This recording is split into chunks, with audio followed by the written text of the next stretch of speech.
Oil prices inched down after U.S. Commerce Secretary Howard Lutnick said the Trump administration may walk back some tariffs on Mexico and Canada, injecting more uncertainty into global markets, but also demonstrating that there is scope for negotiation on this theme of tariffs. Trump was expected to tout gains, cutting down waste in government, halting a wave of illegal immigration, and reorienting U.S. foreign policy towards a more peaceful era. The theme tonight was the renewal of the American dream. Meanwhile, the stock markets fell sharply, encouraging deep buying as well into the worst declines.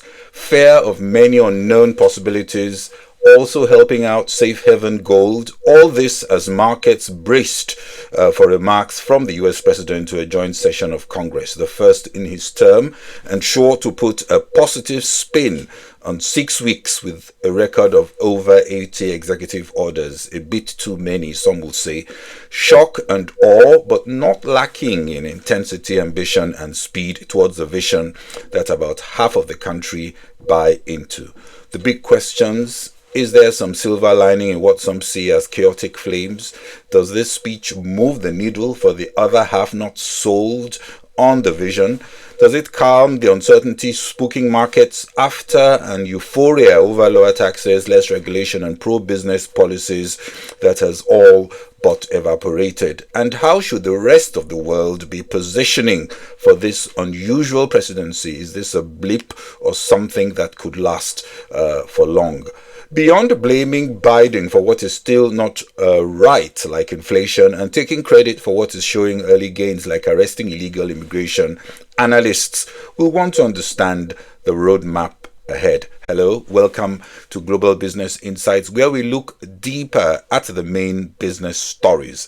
Today, in this special episode, we look at market reactions to Trump's first speech to a joint session of Congress. But here is a clip of the speech, first focusing on sections relevant to business and the economy. Among my very highest priorities is to rescue our economy and get dramatic and immediate relief to working families. As you know, we inherited from the last administration an economic catastrophe and an inflation nightmare. Joe Biden especially let the price of eggs get out of control. The egg price is out of control, and we're working hard to get it back down. Secretary, do a good job on that. You inherited a total mess from the previous administration. Do a good job. A major focus of our fight to defeat inflation is rapidly reducing the cost of energy. The previous administration cut the number of new oil and gas leases by 95%, slowed pipeline construction to a halt, and closed more than 100 power plants. We are opening up many of those power plants right now. And frankly, we have never seen anything like it. That's why on my first day in office, I declared a national energy emergency. As you've heard me say many times, we have more liquid gold under our feet than any nation on earth, and by far. And now I fully authorize the most talented team ever assembled to go and get it. It's called Drill, Baby, Drill. My administration is also working on a gigantic natural gas pipeline in Alaska, among the largest in the world, where Japan, South Korea, and other nations want to be our partner with investments of trillions of dollars each. There's never been anything like that one. It will be truly spectacular. It's all set to go. The permitting is gotten. And later this week, I will also take historic action to dramatically expand production of critical minerals and rare earths here in the USA. To further combat inflation, we will not only be reducing the cost of energy, but will be ending the flagrant waste of taxpayer dollars. And to that end, I have created the brand new Department of Government Efficiency, DOGE. Perhaps you've heard of it. Perhaps. Which is headed by Elon Musk, who is in the gallery tonight. Just listen to some of the appalling waste we have already identified. $22 billion from HHS to provide free housing and cars for illegal aliens. $45 million for diversity, equity, and inclusion scholarships in Burma.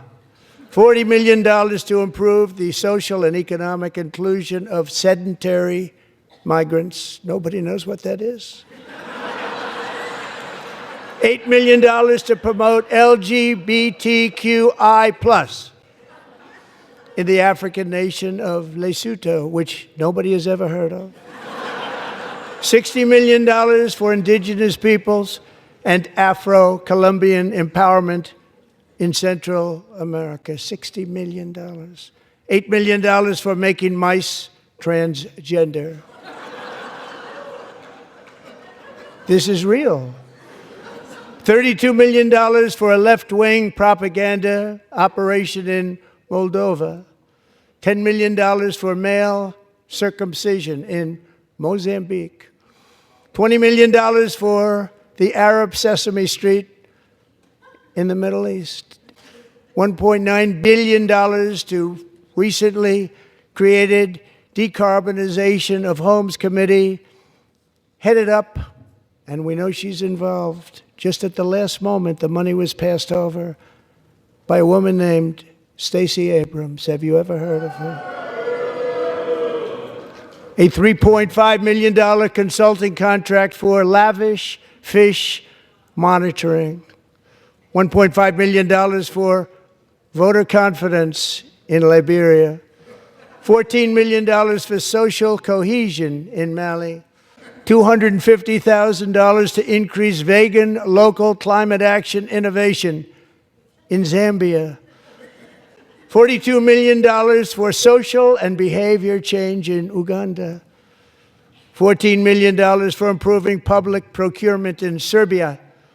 $47 million for improving learning outcomes in Asia. And $101 million for DEI contracts at the Department of Education. And we've taken back the money and reduced our debt to fight inflation and other things. Taken back a lot of that money. We got it just in time. This is just the beginning. The Government Accountability Office, a federal government office, has estimated annual fraud of over $500 billion in our nation, and we are working very hard to stop it. We're going to. We're also identifying shocking levels of incompetence and probable fraud in the Social Security program for our seniors, and that our seniors and people that we love rely on. Believe it or not, government databases list 4.7 million Social Security members from people aged 100 to 109 years old. It lists 3.6 million people from ages 110 to 119. I don't know any of them. I know some people that are rather elderly, but not quite that elderly. 3.47 million people from ages 120 to 129. 3.9 million people from ages 130 to 139. 3.5 million people from ages 140 to 149. And money is being paid to many of them, and we're searching right now. In fact, Pam, good luck. Good luck. You're going to find it. But a lot of money is paid out to people because it just keeps getting paid, and nobody does, and it really hurts Social Security and hurts our country. 1.3 million people from ages 150 to 159, and over 130,000 people, according to the Social Security databases, are age over 160 years old. We have a healthier country than I thought, Bobby. Including, to finish, 1,039 people between the ages of 220 and 229, one person between the age of 240 and 249, and one person is listed at 360 years of age, more than 100 years more than 100 years older than our country. But we're going to find out where that money's going, and it's not going to be pretty. By slashing all of the fraud, waste, and theft we can find, we will defeat inflation, bring down mortgage rates, lower car payments and grocery prices, protect our seniors, and put more money in the pockets of American families. The nation founded by pioneers and risk-takers now drowns under millions and millions of pages of regulations and debt. Approvals that should take 10 days to get instead take 10 years, 15 years, and even 20 years before you're rejected. Meanwhile, we have hundreds of thousands of federal workers who have not been showing up to work. My administration will reclaim power from this unaccountable bureaucracy, and we will restore true democracy to America again. And the next phase of our plan to deliver the greatest economy in history is for this Congress to pass tax cuts for everybody. They're in there. They're waiting for you to vote. Thanks to our America First policies we're putting into place, we have had $1.7 trillion of new investment in America in just the past few weeks. The combination of the election and our economic policies that people of SoftBank, one of the most brilliant anywhere in the world, announced a $200 billion investment. OpenAI and Oracle, Larry Ellison, announced $500 billion investment, which they wouldn't have done if Kamala had won. Apple announced $500 billion investment to boost our defense industrial base. We are also going to resurrect the American shipbuilding industry, including commercial shipbuilding and military shipbuilding. And for that purpose, I am announcing tonight that we will create a new Office of Shipbuilding in the White House and offer special tax incentives to bring this industry home to America where it belongs. We used to make so many ships. We don't make them anymore very much, but we're going to make them very fast, very soon. The speech was very America-centric, telling the world the president really intends to put America first.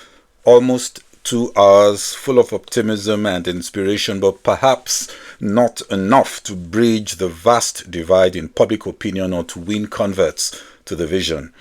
But if we do see inflation staying down and lower and the economy firming up, and on Friday, a reality check with the latest job numbers, if it shows health in the job market, markets will have no choice but to hold their nose, and sentiment can also be boosted in the pro-markets environment where companies apparently continue to thrive.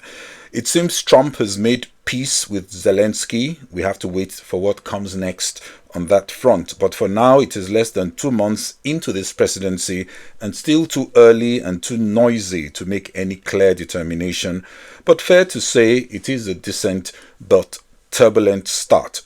Now to other parts of the world, specifically China, where the authorities today announced that they will target economic growth at 5% for 2025.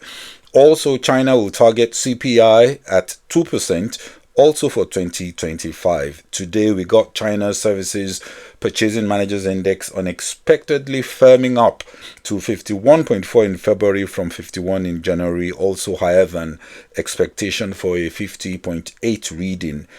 Asia-Pacific markets were mostly higher as investors assessed China growth and inflation targets, also with US tariffs and escalating global trade tensions weighing down sentiment. Trump, in his speech to Congress yesterday, described his tariffs blitz as a little disturbance, a little price to pay, he says, for what he promises will be the eventual benefits of his vision of a golden era. Well, that's all we can take on this episode of Global Business Insights. Thanks for watching. This is Bode Oshosani. Bye-bye.